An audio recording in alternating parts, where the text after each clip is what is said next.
Prime Minister. Thank you, Mr. Speaker. Thank you, Mr. Speaker. With your permission, I'll make a statement on the transport revolution that we intend to bring about. There are all sorts of reasons, Mr. Speaker, why the city in which we now sit is the most productive region in the whole of Europe. We have the time zone, the language, the agglomeration of talents, and above all, we have a mass transit system that every day conveys millions of people efficiently and affordably with tubes and trains and 8,600 buses into the central activities zone in the morning and out in the evening, like the respiration of some vast undersea salinterate.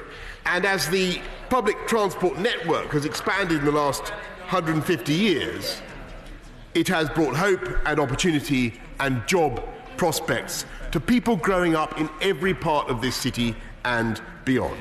And it is the ambition of this government to employ that same utensil, fantastic transport infrastructure, to unite and level up across the whole country. And of course, there is far more to do in London, and the present mayor, frankly, needs to be shaken out of his complacency. But there is even more to do across the nation as a whole. Whether you're stuck in a jam on the A303 or on the outskirts of Lincoln, whether you're trying to get from Warrington to Manchester or toiling across the Pennines by rail, you know that this country is being held back by our inadequate infrastructure. And so, in the next few weeks, this government will be setting out more details of the transport revolution, because we all know the potential of transport to change your life and the life of your town or your city. And we know that efficient transport can clean the air and cut pollution and get cars off the road, and we can simultaneously reach our ambition of net zero by 2050, and we can shorten your commute and give you more time with your family and increase productivity and bring business and investment to left-behind communities. And so that's why we're embarking now on a massive programme of investment in local transport, starting with a record-breaking £5 billion of new investment in buses and bicycles. An investment that will mean bus passengers across the country seeing a dramatic improvement in their daily journeys. More than 4,000 brand new buses on the roads. Zero-carbon, British-built buses on the roads of places like Ashfield, Barnstaple, Southampton, Manchester, many more towns and cities besides. More services, including in the evenings and weekends. Simpler, cheaper, and more convenient ticketing. Properly designed priority schemes to speed passengers past the traffic jams. And it's an investment that will also mean cyclists enjoying hundreds of miles of brand new separated lanes with mini Hollands blooming like so many tulips in towns and cities right across the country. And that £5 billion, Mr. Speaker, is just the start. My very good friend, the Chancellor of the Exchequer, will be making a full announcement in this month's budget, and I have no desire to steal his thunder. But I can signal today that we are taking forward transformative investments, improvements from Cornwall to the A1 north of Newcastle, from South Salisbury to South Ribble, from Cheadle to Chiverton, dual carriageways, roundabouts, bypasses, underpasses, and those are just the roads. We have already set out plans to explore new investments in the rail network across the north, developing proposals to reopen the Fleetwood line in Lancashire and the Ashington-Blythe rail line in the north-east, improving track and platform capacity at Middlesbrough Station, installing new signalling at Harrogate, one of North Yorkshire's busiest stations. And further south, I can today announce that we will be upgrading the Bristol East Junction, a major pinch point in the rail network of the south-west that limits access to the Brunel-designed Victorian splendour of Bristol Temple Meads Station. Mr. Speaker, the transport revolution is local, because it must be local. We can unite and level up across the country with fantastic local improvements. Better rail, less congested roads, beautiful British-built buses, cleaner, greener, quieter, safer, more frequent. And above all, we can improve the quality of life for people and improve their productivity. We make places more attractive to live in and to invest in. But we cannot make these improvements in isolation from one another, because we'll only be doing half the job. We will not fix the great musculoskeletal problem of UK transport. Yes, we must fix the joint between the knee bone and the thigh bone and the shin bone and the ankle bone. And yes, we must fix the arthritis in the fingers and the toes. But we also have to fix the spine, Mr. Speaker. And our generation faces a historic choice. We can try to get by. We can try to get by with the existing routes from north to south. We can consign the next generation to overcrowding, standing up in the carriageways, or we can have the guts to take a decision. No matter how difficult, unlike the party opposite, by the way, Mr. Speaker, no matter how difficult and how controversial, that will deliver prosperity to every part of the country. 50 minutes off the time to Glasgow. When it comes to advocating HS2, it must be said that the task is not made easier by HS2 Limited, the company concerned. Speaking as a Member of Parliament whose constituency is on the route, I cannot say that HS2 Limited has distinguished itself in the handling of local communities. As everybody knows, the costs forecasts have exploded. But poor management to date has not detracted, in my view, from the fundamental value of the project. The review recently conducted by Douglas Oakervie, copies of which will be placed in the Library of the House, leaves no doubt of the clinching case for high-speed rail. A vast increase in capacity with hundreds of thousands of extra seats, making it much easier for travellers to move up and down our long, narrow country. And that means faster journey times. Not just more capacity, it means faster journey times, extraordinarily fast journey times. Passengers arriving at Birmingham Airport will be able to get to central London by train in 38 minutes, which compares favourably, Mr. Speaker, you will note, with the time it takes to get from Heathrow by taxi, a point I just draw to the attention of the House. But this is not just about getting from London to Birmingham and back. This is about finally making, considerably faster than the Piccadilly line, this is about finally making a rapid connection from the West Midlands to the Northern Powerhouse, to Liverpool, to Manchester, to Leeds, and simultaneously permitting us to go forward with Northern Powerhouse Rail across the Pennines, finally giving the home of the railways the fast connections they need. And none of it makes any sense without HS2. The Infrastructure and Projects Authority considers that this first phase can be delivered for its current projected costs of £35 billion to £45 billion in today's prices. The designs have been improved immeasurably thanks to the tireless contributions of campaigners, including my right honourable friend, the member for Chesham and Amersham. I don't think she's in her place. And if we start now, services could be running by the end of the decade. So today, Mr. Speaker, the Cabinet has given high-speed rail the green signal. We are going to get this done. And to ensure that we do so without further blowouts on either cost or schedule, we are today taking decisive action to restore discipline to the programme. I will be appointing a minister whose full-time job will be to oversee the project. A new ministerial oversight group will be tasked with taking strategic decisions about it. There will be changes to the way HS2 is managed. We will, in line with Mr. Oakervie's recommendations, be interrogating the current costs to identify where savings can be made in Phase 1 without the costs and delays that would be associated with a detailed redesign, and so that the company can focus solely on getting Phases 1 and 2A built on something approaching time and budget. I will be creating new delivery arrangements for both the grossly behind schedule Euston terminus and Phase 2B of the wider project. But before those designs are finalised and legislation introduced, we will also present an integrated plan for rail in the north. Informed by an assessment from the National Infrastructure Commission, it will, in line with the findings of the Oakervie review, look at how we can best design and integrate rail investments across the north, including Northern Powerhouse Rail between Leeds and Manchester. And I've just spoken to the Mayor of Greater Manchester, who has warmly welcomed this project, which I committed to supporting, by the way, I seem to remember, during my first days in office. I want the plan to identify the most effective design and sequencing of all relevant investments in the north.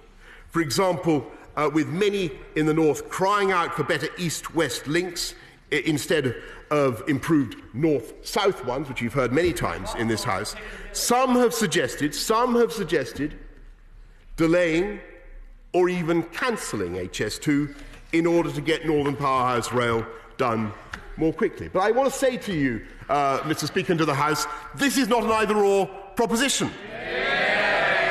Both are needed, and both will be built as quickly and as cost-effectively as possible. And to make sure that happens, we will, working closely with northern leaders, explore options for creating a new delivery vehicle for Northern Powerhouse Rail.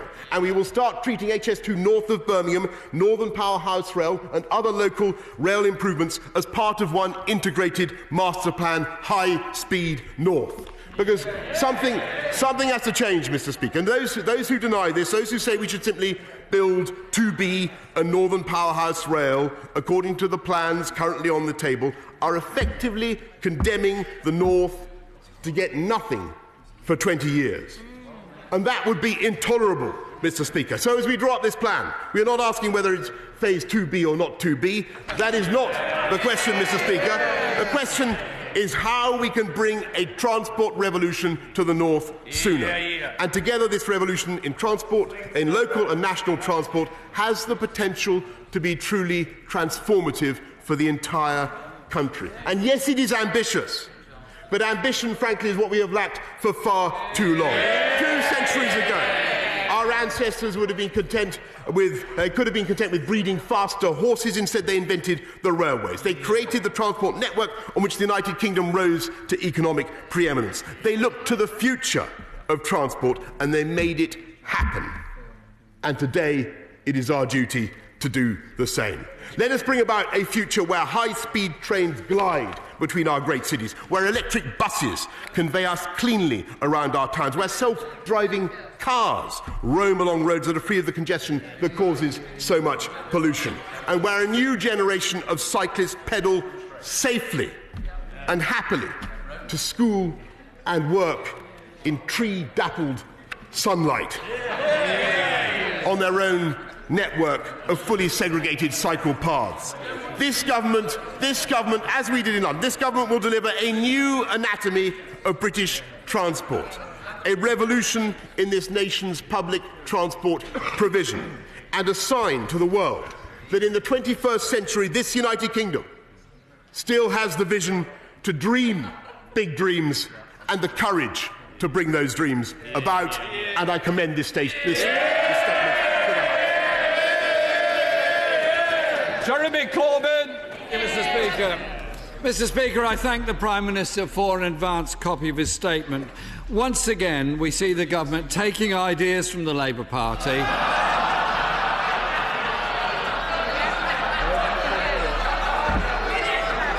adopting our language, but falling very long way short on the substance of it. This, Mr. Speaker, is a government that's unwilling to make the scale of investment needed to revive parts of this country that have been decimated by successive Conservative governments. It's a government that's proved itself unable to manage infrastructure projects properly and incapable of keeping a lid on the costs. Absolutely. Today's piecemeal announcements don't add up to a serious plan to rebalance the economy or to tackle the serious climate emergency that we all face. They don't even come close, Mr. Speaker, to repairing the damage done by a decade of Tory government. But it's true, you know it. The Prime Minister laments our inadequate infrastructure. Yet it's his party that's been starving the country of investment over the last 10 years, resulting in the worst regional inequality in Europe. Today, the Prime Minister is selling his announcement as a prize for parts of the Midlands and the North. I simply tell him this. People in those regions to whom he promised so much in the general election are going to be sorely disappointed when they see what actually happens. Take HS2, for example. The Labour Party supports HS2 as a means to boost regional economies and reducing climate emissions. It's essential for boosting rail capacity and freeing up other lines for increased freight use, etc. But we don't see why the government should get a slap on the back for announcing it's going ahead. After all, it's only because of the abject failure of successive Conservative governments to keep on top of the costs that the project's future was put in doubt in the first place. Today's proposed boardroom shake-up comes far too late to avoid the public having to fork out tens of billions more than was forecast in the first place. It's money that's already been wasted because of the incompetence of this Tory government and its predecessors. The leaked Oakervie review is going to come out later, apparently, was correct to say that HS2 must be fully integrated as part of the modern railway system. It must extend to the great northern cities, linking up with Northern Powerhouse Rail and eventually to Scotland to end the need for domestic flying in this country at the earliest possible opportunity. So, we are concerned that the links to Manchester and Leeds are now under review and could reportedly be even downgraded. HS2 must be developed with more sensitivity to local communities and much more sensitivity to the environmental impact, particularly on modern and ancient woodlands across this country. And if it's to have public support, the fares on HS2 must be affordable and comparable with the rest of the fare system on the railway network. Can the Prime Minister tell us where the trains will be built? Will those jobs and training be done in this country? But also, Mr. Speaker, what about other parts of the country, like, for example, the far southwest? When will the Prime Minister match the £2.5 billion commitment to upgrade the Great Western Main Line as our only train line into the southwest? We need to have better connectivity beyond Bristol to Devon and Cornwall. We believe that the case is now unanswerable that our railways, Mr. Speaker, should be publicly owned and publicly run to improve the service and cut fares by 33%. Does the Prime Minister recognise that too many people are simply priced off the railways? The average commuter is now paying £3,067 for their season ticket, £873 more than when the Conservatives came into office in 2010. Why won't the Prime Minister cut the cost of travelling? Why should people in Britain have to pay so much for expensive fares, more expensive than any other comparable country? Mr. Speaker, when I first raised the question of buses at Prime Minister's Question Time, I was ridiculed by many Tory MPs and many in our media. From the look of the front pages of our papers today, those same quarters now regard the focus on buses as a political masterstroke. Well, I take the credit for it, it's fine. But in reality, Mr. Speaker, what the government have said today about buses is frankly woeful. They've cherry-picked policies from the Labour manifesto but underfunded them. It doesn't make up for the deep cuts since 2010. Funding for buses has fallen by £645 million a year in real terms since 2010. 3,300 routes have either been cut or withdrawn, and fares have soared at 2.5 times that of average wages. It's councils that keep bus routes open. We need long-term funding for our local authorities that have suffered such severe cuts and now face a further £8 billion black hole over this Parliament because of underfunding. And the government is still refusing to give all councils the powers to improve local bus services and the option of public ownership of their services. On cycling, all he's offering actually is 250 miles of cycle routes. Our manifesto promised 3,300 miles of cycle routes all across the country. Again, it's just plain inadequate by this government. Underinvestment by the Conservatives has created problems that they are forced to acknowledge, but they simply aren't serious about fixing them. Regional inequality is going to be solved by... Is regional equality going to be solved by 10 free ports? Isn't this just a gimmick, really creating storage spaces for the super-rich to dodge taxes and launder money?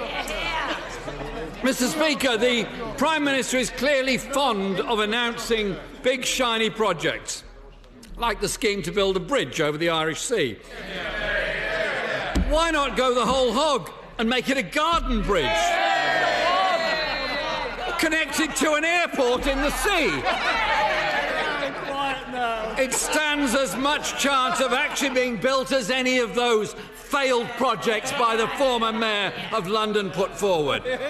Or, Mr. Speaker, why not a cable car between Scotland and Northern Ireland? Or better still, a giant zip wire. The Prime Minister could be the first to try it out.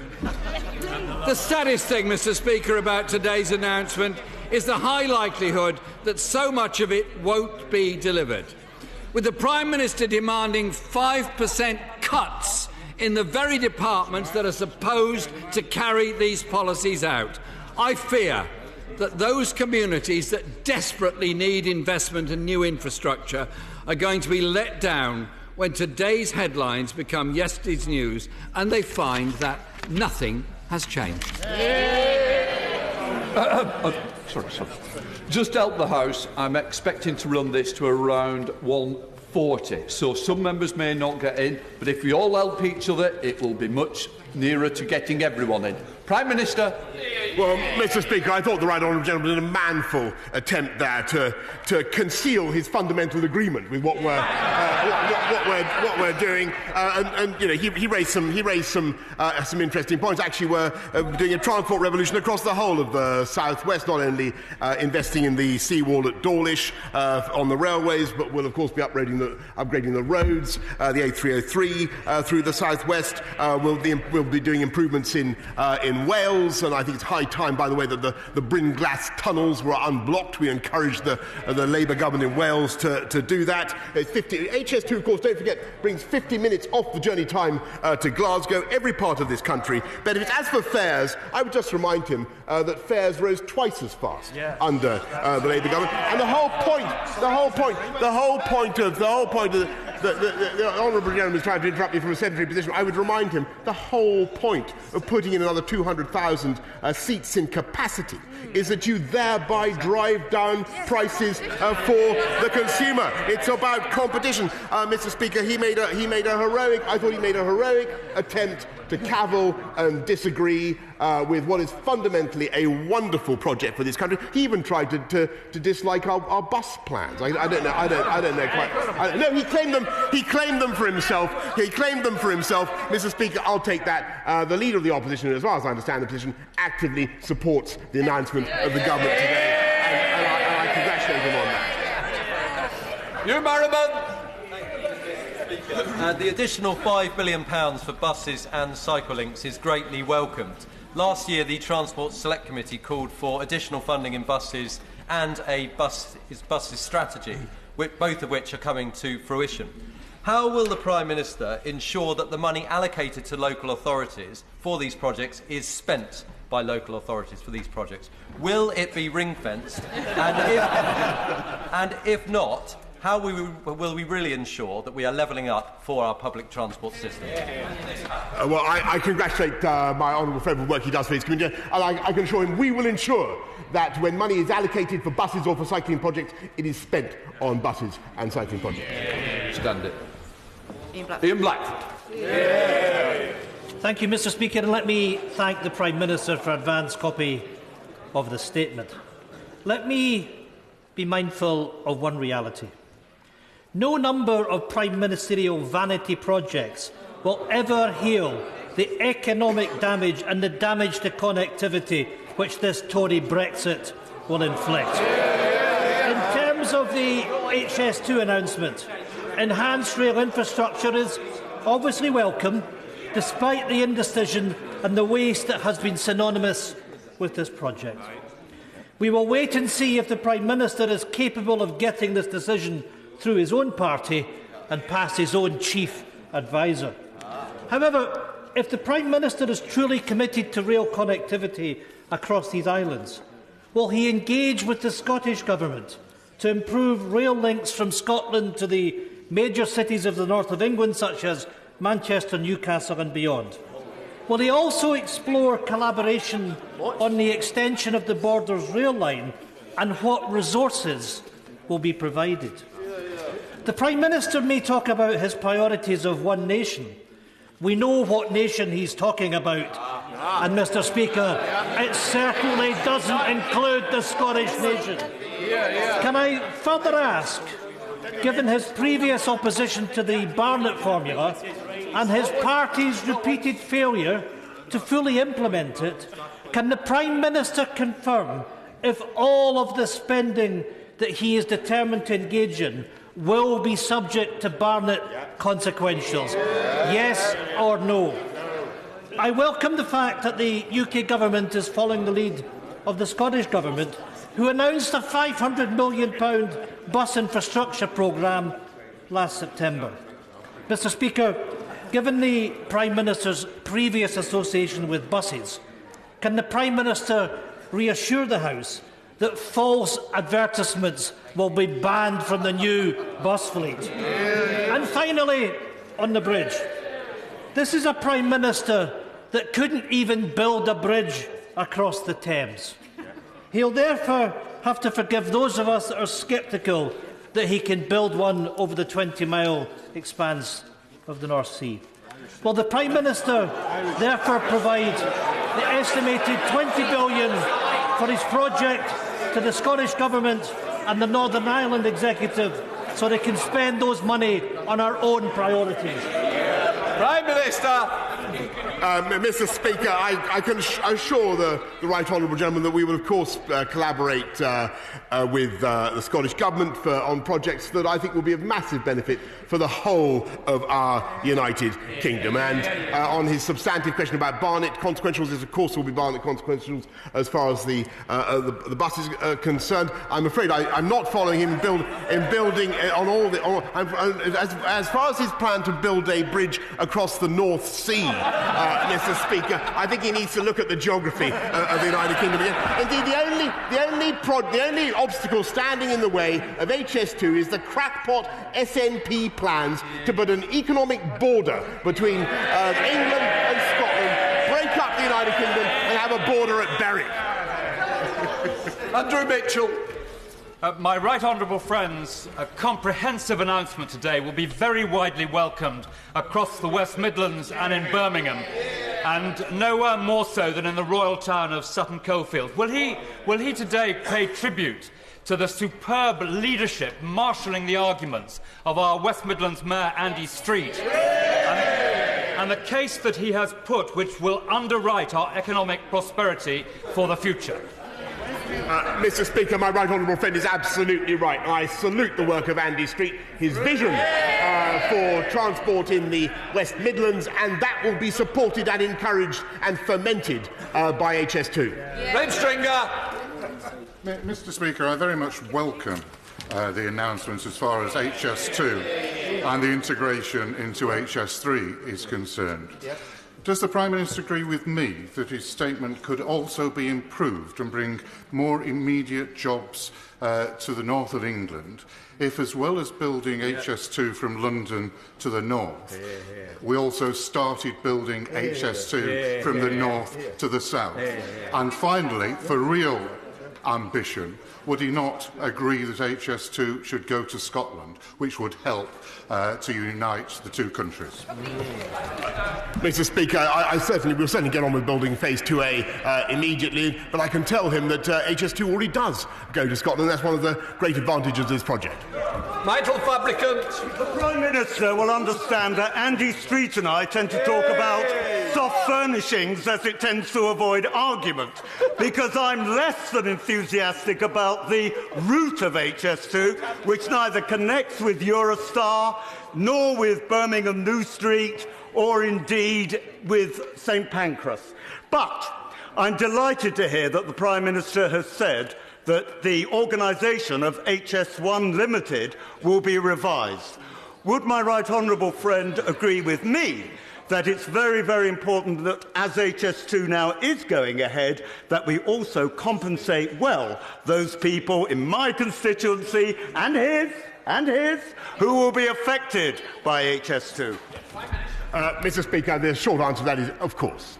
Lillian Greenwood. Thank you, Mr. Speaker. The confirmation that the full HS2 route has been given the go-ahead is welcome news, and there's a strong case for building the Birmingham to East Midlands part early. But if this project is to deliver on its potential for our region, we need assurances that the Phase 2B bill will receive royal assent in this Parliament, that it won't be delayed further or downgraded to cut costs. Will he give those assurances today? Yeah, of course, Mr. Speaker, we are committed to Phase 2B, but I think she would appreciate that now, given what's happened in the past 10 years with Phase 1, it is vital that we use this inflection point to make sure that the taxpayer gets maximum value as we proceed. Victoria Prentice. Speaker. The Right Honourable Lady for Cheshireman Amersham, who is recovering from a major operation, has asked me to thank the volunteers and donors from all over the nation who have fought against HS2 over the past 11 years.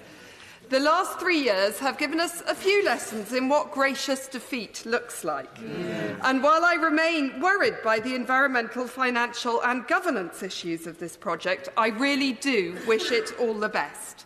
I was particularly pleased to hear what the Prime Minister said about the northern section and the speed by which he needs to deliver that, and about buses and bikes. Can I ask the Prime Minister one ask, Mr. Speaker? Holistic approach to blight. If it's impossible to regrow ancient trees or to get rid of congestion where there is congestion, can we please compensate communities by, for example, building their local hospital? Mr. Speaker, what we can certainly do is ensure that where there is environmental damage, and we must say, of course, that there will be effects on woodlands. There we must restore them. We're planting 7 million trees, which is many more than will be destroyed. Charlotte Nichols. Thank you, Mr. Speaker. While on balance, I welcome the news that HS2 has been given the go-ahead for the capacity gains which will benefit the North West region and for the construction and rail supply firms in my constituency, who I hope will receive a fair shot at winning contracts associated with the project. My constituents in Culture, Croft, Risley and Hollins Green in particular will be looking for assurances that the unnecessary Goulburn spur will be removed from the proposed route. This is an issue that transcending party affiliations, local MPs are in agreement on. Will the Prime Minister give those assurances? Mr. Speaker, I've heard representations on the Goulburn spur from many sides of the House, many people in this House, and we will certainly be looking at that. Sir Graham Brady. Can I welcome the increased priority for Northern Powerhouse Rail and the link from Manchester to Leeds in particular?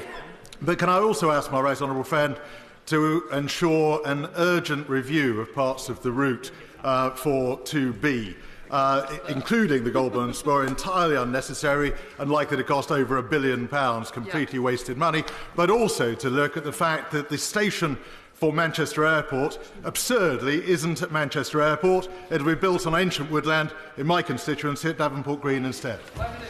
My right honourable friend makes an excellent point, both about the Goulburn spur and Manchester Airport, and we will certainly be looking at both those. Munira Wilson. Thank you, Mr. Speaker. Key to cutting carbon emissions and tackling climate change is cutting domestic flights and moving people onto our railways.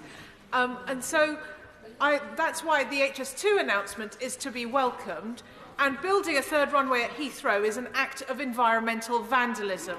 Will the Prime Minister now prove his credentials on climate change, make good his promise of lying down in front of the bulldozers, or, far more simply, just cancel the third runway? Mr. Speaker, I see no bulldozers at present, nor no immediate prospect of them arriving. Polly Latham. Local authorities have limited resources to deliver their new local cycling walking infrastructure plan. Would my right honourable friend the Prime Minister support the delivery of parts of those plans through appropriate local charities such as the Derwent Valley Trust in Derbyshire that are capable of implementing key sections of the network? Yes, Mr. Speaker, I think it would be very important that we collaborate with appropriate delivery vehicles such as the charity that she mentions. Meg Hillier. Speaker, it's good to have certainty over HS2, but the Prime Minister has unveiled a raft of big spending projects. Where's the money going to come from? Mr. Speaker, the money is coming through the hard work and effort of the British people, and this government will manage our finances prudently and ensure that the economy is not wrecked as the last Labour government succeeded in doing. HS2 will connect with the Elizabeth Line and Heathrow Airport at Old Oak Common Station, a station that will become every bit as famous as Victoria or Waterloo. But Old Oak Common will neither be old nor common. So does the Prime Minister agree with me that we should have a name in keeping with its importance and iconic, maybe after the first woman Prime Minister of our country? Well, Mr. Speaker, that is a brilliant idea. Let's try that one out on the Mayor of London. I asked the Prime Minister about the prospects for change in relation to the eastern leg of 2B. The original HS2 vision was to serve and regenerate our towns. But in South Yorkshire, our towns are facing all of the pain and none or very little of the gain. And can I commend to him the HS North concept come up with by local campaigners, they got there first, which actually has a plan, an integrated plan, to help towns like Doncaster and Mexborough. Mr. Speaker, he makes a very good point on behalf of Doncaster, and we are certainly looking at the HS plan that he mentions. Sir William Cash. The Prime Minister knows how bitterly disappointed my constituents in Staffordshire will be about the decision. Could I simply ask him, when he's considering the question of review, to include Phase 2A from Birmingham to Crewe and the rest of that part of the constituency which is going to be so badly affected, because we need to have a proper link with Handsacre to make sure that Stoke and Stafford are properly serviced. Does he understand that, and will he do everything to make sure that we're kept in the review? Absolutely, Mr. Speaker. On Handsacre, he has my full support. Hilary Bann. Indeed, Mr. Speaker, I welcome the Prime Minister's announcement, but given what he has said about reviewing Phase 2B, could he tell the people of Leeds when he now expects the new HS2 station to open? Mr. Speaker, we'll get it going as soon as possible. Jones. Can I congratulate the Prime Minister on that statement? He's so right when he says the economy of the North needs both east-west and north-south connectivity. Does he agree with me that the challenge we face in transport is not, as sometimes articulated, between local or national investment? What we need is both. Absolutely, Mr. Speaker, and you can't have the gains of one without the other. Local productivity won't be boosted unless we improve national connectivity up the spine of this country. That's what HS2 is all about. Lucy Poll. Mr. Speaker, I strongly welcome the announcement today on HS2, but let's be clear, the question mark was written by the Prime Minister and his government, and it shouldn't have been written at all. But under the terms of the review we're now seeing, can he ensure that the full benefits of NPR and HS2 are fully integrated at Manchester Piccadilly Station and that no stone is left unturned in making sure that that can happen? Yes, I certainly can, Mr. Speaker. Eddie Hughes. Mr. Speaker, infrastructure costs are frequently driven up by unforeseen ground conditions. Can the Prime Minister remind the House of the commitment by this government to increase spending on research and development, such as Birmingham University, who are working on quantum technology to map those ground conditions? I thank my honourable friend. He's entirely right, and HS2's investment will not just drive the construction sector, it will drive the economy across this country, including higher education. Jonathan Edwards. The last time I looked on a map, London, Birmingham, Manchester and Leeds were all in England. So can the Prime Minister explain why does Scotland and Northern Ireland get 100% Barnett rating from HS2 whilst Wales gets 0%? Well, of course, as he knows very well, if he looks at the map, that North Wales will indeed benefit from the Crewe link. But I might say to the representative from Wales that actually it's high time that the Welsh Labour government got on and delivered the M4 bypass at the Bringlass tunnels, and we in this government will get on. If they won't do it, we will. Andrew Bridgen. HS2 is unloved, unwanted and has been grossly mismanaged. It very adversely affects my constituents. Does the Prime Minister appreciate my and my constituents' concerns that this could well be an albatross around this government and the country's neck moving forward? And doesn't it set the bar very low for the future delivery of infrastructure projects on time and on budget by all future governments? Mr. Speaker, every great infrastructure project is opposed by the people at this stage. The M25 had 39 separate planning. The Treasury was against the M25. I seem to remember delivering the Olympics, not saying speak of Crossrail, with the Treasury trying to get rid of Crossrail. Every single infrastructure project is opposed at this critical moment. We've got to have the guts, the foresight to drive it through. Thank you, Mr. Speaker. In London, and thanks to the Hopper fare of Sadiq Khan, I can travel across the entire Greater London area on 2 buses up to 30 miles for £1.50. In Newcastle, £1.50 will barely get me 4 stops up the West Road. Yeah. Will this funding bring north-eastern bus fares into line with those in London, or is this all bluff and bluster signifying nothing? I'd remind the Honourable Lady that bus ridership has fallen catastrophically under the current Labour Mayor because of his mismanagement of the system. Crime has risen precipitously, and we will ensure not only that we drive down crime in spite of what the current Labour Mayor is doing, but we have fantastic, cheaper, greener, cleaner buses across the country. Mary Robinson. Speaker, I welcome this statement and particularly the decision to start treating HS2 Northern Powerhouse Rail under the local rail improvements as one integrated master plan, High Speed North. As this is brought forward and the design stage is brought towards, how are we going to ensure that local business leaders and communities are included in what's best for their area locally and in terms of this High Speed Rail project? Mr. Speaker, we'll make sure that businesses and communities are fully involved in the preparations for High Speed North. George Hubbard. The devil, Mr. Speaker, as the Prime Minister well knows, is in the detail. Could I cautiously, though, welcome the announcement on HS2 and the announcement about linking up the northern powerhouse great cities, during the course of which the Prime Minister referred to and Liverpool. Could he give us some indication as to what he meant by that? Mr. Speaker, that's at the next stage of the consultation. Neil Clark. The government has ended uncertainty for those who want HS2. But will my right honourable friend, the Prime Minister, also end uncertainty for my constituents in Stafford, who have waited years for their houses to be bought and for compensation to be paid? Yes, Mr. Speaker, we'll do just that. And I apologise to everybody for the uncertainty that's been involved. Thank you, Mr. Speaker. Can I welcome the commitment both to HS2 and Northern Powerhouse Rail, but in neither case did the Prime Minister mention Sheffield. Would he therefore confirm that the Sheffield Loop will go ahead as planned on HS2 and that the Northern Powerhouse Rail improvements are not just about Manchester to Leeds, but Manchester to Sheffield as well?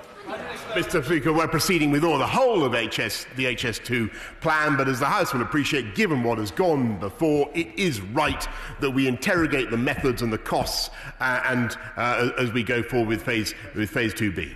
Jeremy Wright. Thank you, Mr. Speaker. My right honourable friend knows I don't agree with the decision he's reached on HS2, but I respect the fact it was a difficult decision, and I'm grateful to him for listening to both sides of the argument before he made it. Now that it is made, isn't it right that HS2 Limited need to not just compensate more swiftly and more fairly than they have, but but also communicate better than they have with those affected by the line? And will he make that specifically part of the remit of the new HS2 minister? Mr. Speaker, I think my right honourable friend is absolutely right. I think the record of HS2 in engaging and in communicating with local people has been woeful, and we will ensure that changes from now. Gavin Newlands. Thank you very much, Mr. Speaker. The Prime Minister said it was the SNP that were standing in the way of high-speed rail to Scotland. In fact, it's his government that are doing that. So can you tell us precisely what year will the line be extended to Scotland? Well, I'm delighted in the first place that he supports high-speed rail, that he supports HS2, and as I say, the only obstacle to that great project is the deranged SNP plan to install an economic barrier between the UK,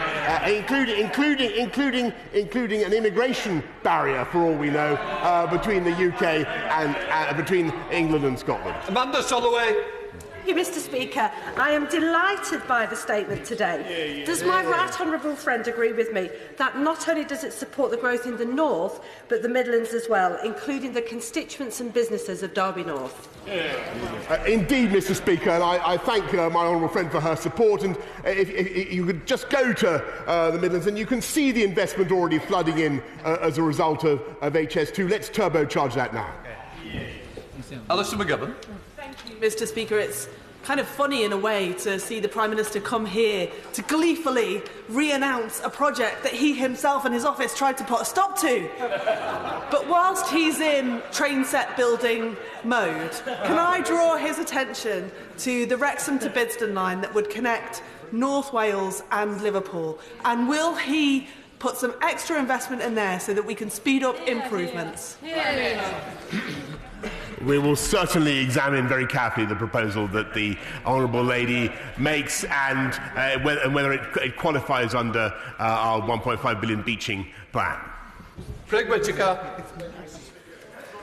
Everyone knows the Calder Valley has been hit again with the third most devastating flood in 7.5 years. Getting across the Pennines at the best of times is a struggle, let alone when you've been flooded. So the news about Northern Powerhouse Rail is fabulous news for us in the Calder Valley. But can my honourable friend assure the House and members that we won't wait for HS2B to be determined before we start Northern Powerhouse Rail? No, my honourable friend is... Well, first of all, I extend my commiserations to all the people of Calder Valley who've experienced flooding. We all know how traumatic a flood can be. But I can assure him that we will certainly allow no delay in pushing ahead with all the branches of the project. Thank you, Mr. Speaker. The HS2 project, albeit somewhat shambolically handled, is great news for England. But it shows once again the contempt with which this government holds the people of Wales. The entire budget for electrifying the main line to Swansea would be less than 1% of the vast sums that are being talked about today.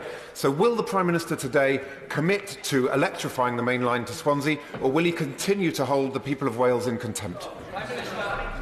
Mr. Speaker, as he knows, as I've just said to another honourable gentleman, the North Wales will benefit from the line to Crewe, and as for the line, we already have electrified the line to Cardiff. We already have electrified the line to Cardiff, and I urge him to get on to his friends in the Welsh Labour government and tell them to stop. They squandered £144 million on a study for the bypass of the M4, which they then decided not to do. Stephen Hammond. Thank you, Mr. Speaker. Can I warmly welcome what my right honourable friend has said today, particularly the announcement of HS2 and the review of the governance arrangements. But can he confirm that he'll also use this as an opportunity to embed the skills we need to deliver that infrastructure and open academies such as the Tunnelling Academy he opened during the Crossrail construction period? Yes, indeed, Mr. Speaker, and I remember well working with my right honourable friend on that project and many others. This will drive jobs and apprenticeships for young people for a generation to come. Andy Wilson. Mr. Speaker, I welcome, to use the Prime Minister's own words, his investment in the skeleton of the UK economy, the thigh bone, the knee bone, the ankle bone, but he has forgotten about the Red Hand of Ulster, which appears to be detached from his plan. Could he outline for us what procurement opportunities and what project opportunities there will be for Northern Ireland, including a commitment to a bridge between Northern Ireland and the UK, which would improve the sinews of the arm and the attachment of the hand to the rest of the body? And I want to say that the honourable gentleman's characteristic optimism is in marked contrast to the negativity that we heard from the Leader of the Opposition. Of course, there will be opportunities for procurement in Northern Ireland and indeed elsewhere, and buses spring to mind. Rachel McLean. Mr Speaker, Redditch is only a short hop away from HS2 terminus in Birmingham, so we welcome today's announcement.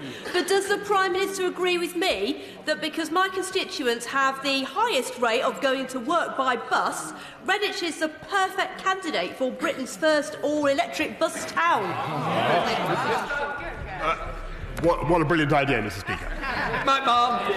Thank you, Mr Speaker. This is welcomed, if not delayed, news, in particular for Manchester and Greater Manchester more widely.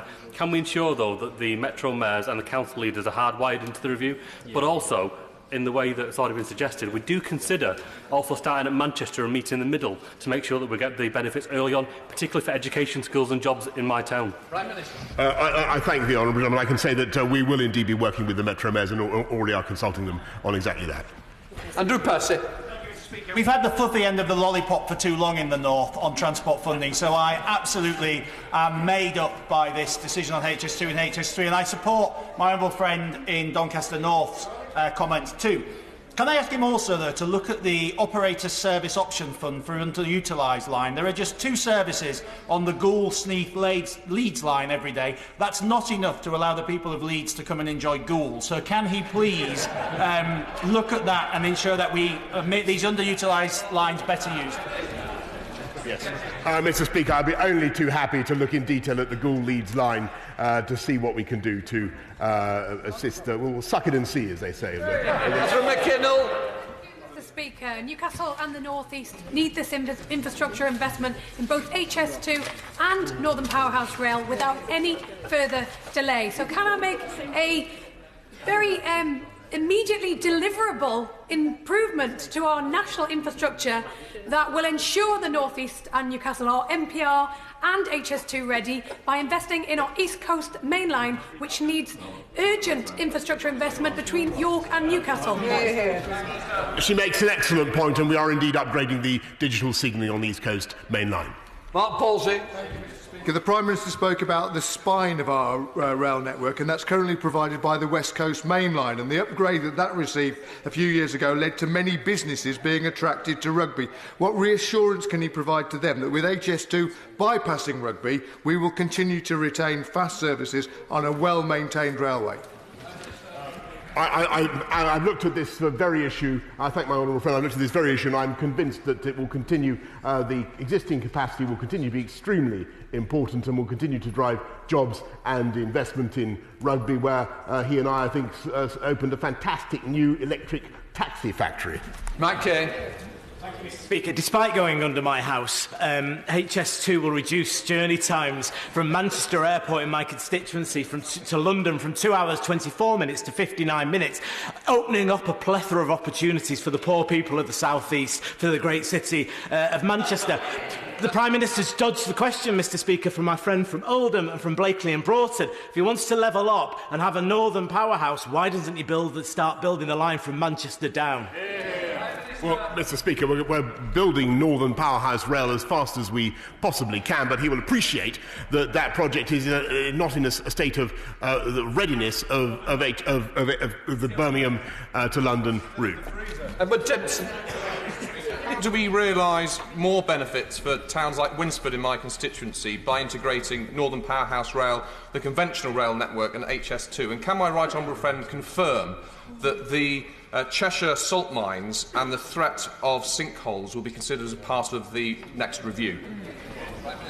Mr. Speaker, I can certainly confirm that the threat of sinkholes from the Cheshire salt mines will be considered as part of the review. Ruth Cummins. I welcome the announcement that the northern section of HS2 will go ahead because, crucially, it will be integrated with NPR. As the Prime Minister said, this country has been held back by inadequate infrastructure. So does the Prime Minister agree with me that Northern Powerhouse Rail must include a city centre stop in Bradford? I thank her for the representation she makes on behalf of Bradford. I see exactly the point that she makes. We'll be consulting on that issue very shortly. To Kieran Mullen. I welcome the announcement today. The Prime Minister has well and truly swept the leaves off the line of transport infrastructure investment in this country. I know businesses in Crewe and Nantwich will benefit locally, not jobs and businesses in London, but locally in Crewe and Nantwich. When it comes to bus investment, can we ensure that local residents get a really strong voice in deciding where these new buses go and how often they go there? Of course, Mr. Speaker, it's vital that the expansion of local bus services should meet local demand. In my experience, there is no shortage of local demand in most parts of the country. Thank you, Mr. Speaker. HS2 is a dire reflection on this government's environmental credentials, with the destruction of 100 ancient woodlands and a miserably small modal shift of just 5% of passengers who would otherwise fly or drive. Indeed, the government's own figures show that HS2 does not cut carbon emissions. So if it is to go ahead, then surely it should be required to meet, at the very least, the European average for high-speed rail modal shift, which is 15% for cars and 30% for planes. Why doesn't it?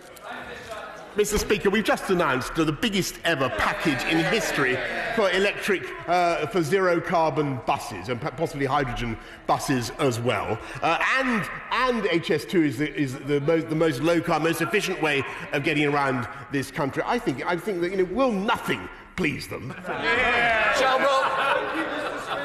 My right honourable friend, can I congratulate him on actually grasping the nettle and building the infrastructure in the north. It's really welcome. It delivers on the manifesto promises. Part of the problem with the rising costs in Leeds is because of the incompetence of Leeds City Council and a Labour leader who, quite frankly, couldn't organise an event at one of the local breweries, putting this station in a totally inappropriate place. Could I ask my right honourable friend, as part of the review, to look properly at where the station is located and make sure that, as part of the review, he takes account of being able to use existing rail routes and infrastructure?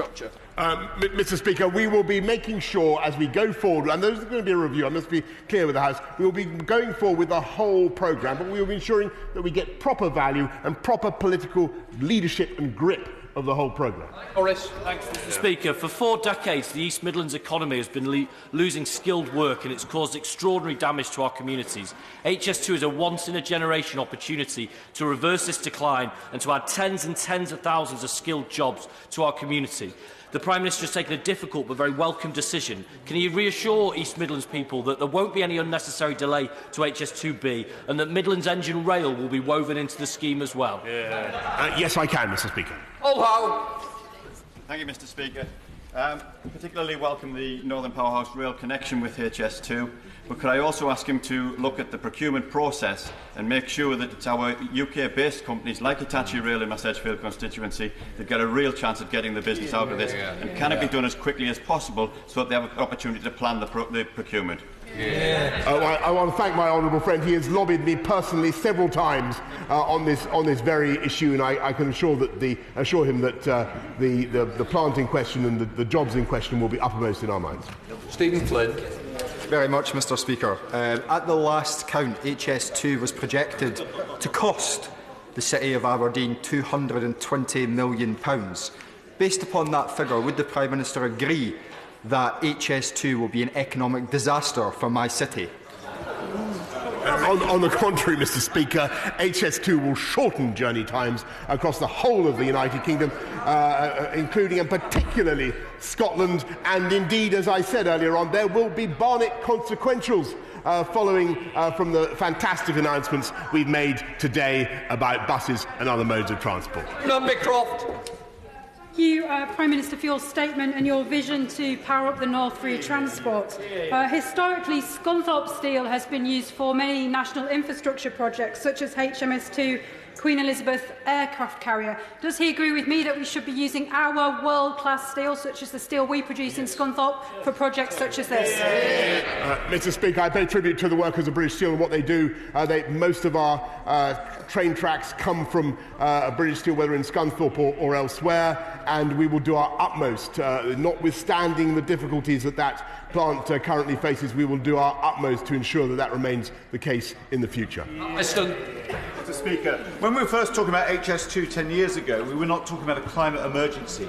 Given the landscape has changed in that respect, surely the government should be significantly investing much more than being proposed today behind regional, sub-regional transport systems, buses and cycle routes on the level that the French and Continentals are doing. Mr. Speaker, I think I can say without fear of contradiction, I've built more cycle lanes than anybody else in this House. But you know, even what I did, not always popular, but what I did is nothing compared to what we are about to do. The investment we are about to make in buses is absolutely colossal, and I'm surprised that he finds grounds for criticism. Thank you, Mr. Speaker. I warmly welcome my honourable friend's attention to the spine of the country, but will he apply his orthopaedic talents to what should be the muscular limb that connects London to Hastings, which it will take longer to get to than the hour it will take to get to Manchester in future? My right honourable friend makes an extremely good point, and I will certainly examine the London to Hastings route. I don't know which part of the anatomy it should be, but it is vital to our nation's prosperity, whatever it is. Chris Brown. Is the Prime Minister seriously suggesting that there will not be a single extra penny as a result of today's announcements for Wales? Before he gives me any bluster about anything else, the truth of the matter is they promised that they were going to electrify the line all the way to Swansea. They said that by 2017 the Valley's lines to my constituency would be electrified. None of that came to pass. All we want is a new railway line in the Rhondda Fach and to open the tunnel from Blindcombe to Blind Gwynby. Will he promise that today? Mr. Speaker, as I told the House already, we've electrified the line up to Cardiff, and when it comes to tunnels, the Welsh, it's not a widely known fact, Mr. Speaker, the Welsh Labour government, which he supports, which spent £144 million on a study about whether or not to open the Bringlass tunnels, open those tunnels, open the nostrils, unblock the nostrils of the Welsh dragon, Mr. Speaker. James Cartledge. Speaker, I very much welcome the statement, and particularly my right honourable friend's commitment to a more convenient ticketing system. Many of my constituents commute into London 3 or 4 days a week for a better work-life balance, but find they have no choice but to pay the cost of a full-time season ticket. So can I urge him to ensure that the current trial of part-time season tickets is rolled out nationwide, so we have a ticket system that suits the modern-day reality of our flexible labour force? My right honourable friend, the Secretary of State for Transport, assures me that that is indeed his intention. Emma Hardy. Madam Deputy Speaker, we've had 10 years of rail downgrades in Hull, from cancelling electrification to older tracks taking longer to arrive at their destination. And while I would like to welcome Northern Powerhouse Rail, I have to say, Prime Minister, I'm slightly disappointed that whenever you mention Northern Powerhouse Rail, you mention it between Leeds and Manchester, when we all know it begins in Hull. So I would like from now on the Prime Minister to talk about Northern Powerhouse Rail as being from Hull, and also to tell me when are we going to see the benefits in my constituency. Mr. Speaker, the road to Hull is paved with good intentions, and we intend to build it. We will make sure that we have Hull as fully as part of our vision for high-speed north, and I'm sure her contribution will be warmly welcomed. Miriam Cates. I thank my honourable friend for his announcement, and I agree that we need both buses and trains to connect our communities. But can he reassure my constituents in Penistone and Stocksbridge, which has many rural areas, that investment in buses will benefit our rural towns and villages and not just our big cities? My honourable friend is absolutely right, and that is indeed the point of the investment in buses, because everybody knows, we're from talking to our constituents, that a decent, reliable bus route can be absolutely transformative of your life and the prospects of your kids. So we will be doing it across the country. Andrew Slaughter. Speaker, with Birmingham Airport, 30 minutes from Old Oak. We won't need a third runway at Heathrow. I'm sure that he will agree. But is HS2 going to terminate at Old Oak for 3 years while Euston is still under construction, as the press are reporting? And if so, what will he do about the disruption and overcrowding at Old Oak? It's already the biggest development and interchange site, and is very happy with its historic name, by the way. I thank the honourable gentleman for his support for the name Old Oak Common.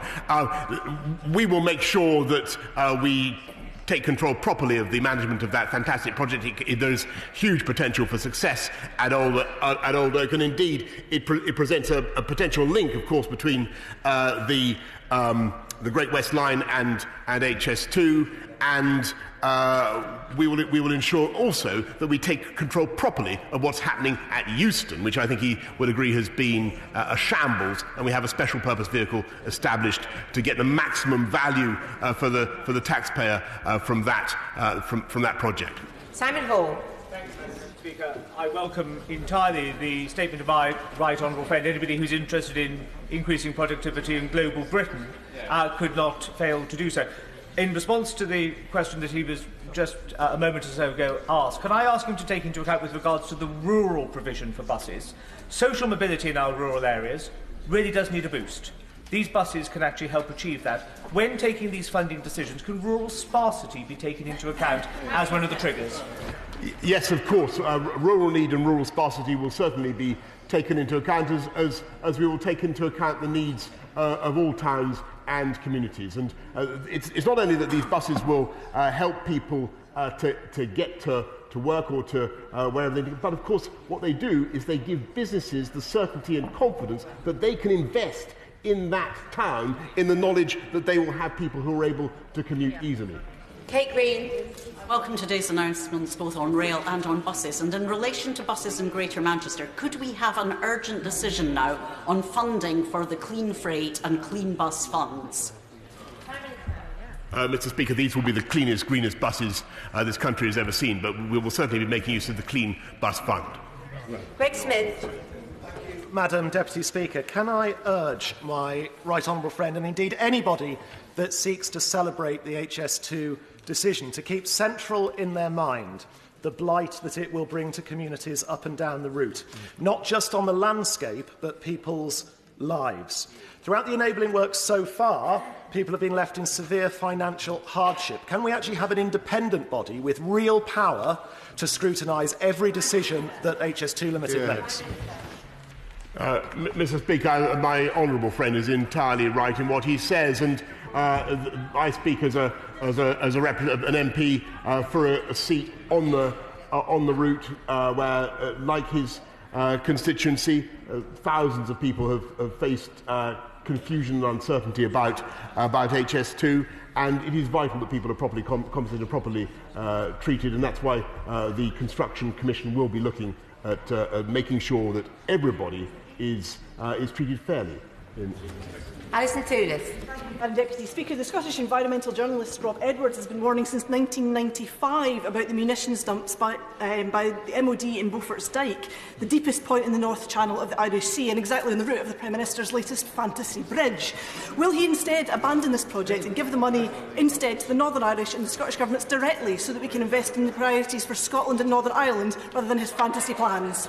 Speaker, we will be bringing forward proposals in due course. Harriet Baldwin. Madam Deputy Speaker, as a West Midlands MP, I warmly welcome today's announcement and thank the Prime Minister, the Transport Secretary, and for working with West Midlands Mayor Andy Street. Can he confirm that as we move towards net zero, that this extra capacity on our railways will allow lorries carrying freight to come off our motorways? My right honourable friend is absolutely right. That is one of the many advantages of the proposals before the House today. Rupert Hutt. Thank you, Madam Deputy Speaker. As a nearby West London MP, can I ask the Prime Minister over to my patch, where HS2, Crossrail and Heathrow are already impacting lives, and deliver the much-promised His Ministers will know visit that I've been promised for years now, to see what the reality on the ground of a super development opportunity area looks like for people who tend to be forgotten between historic Euston and countryside beauty? Prime Minister. Mr. Speaker, I have fond memories of walking the streets of her constituency and listening to her lobby me in person, and no doubt that I'll be doing so again all too soon. Jason McCartney. Does the Prime Minister agree with me? We now have a wonderful opportunity to win hearts and minds on High Speed North by getting thousands of SMEs involved in procurement, tens of thousands of young apprentices getting trained up, the Huddersfield University Institute of Railway Research doing innovation, and most importantly of all, fully integrating it with Northern Powerhouse Rail, linking the northern cities and my local town of Huddersfield. Mr. Speaker, my honourable friend speaks eloquently and passionately for Huddersfield, which is amongst the many towns and cities that will benefit from HS2. Deputy Speaker, to announce 250 miles of new cycle routes as a big green infrastructure investment is a complete joke. It will only mean a few extra miles per local authority, and we as cyclists know what they look like.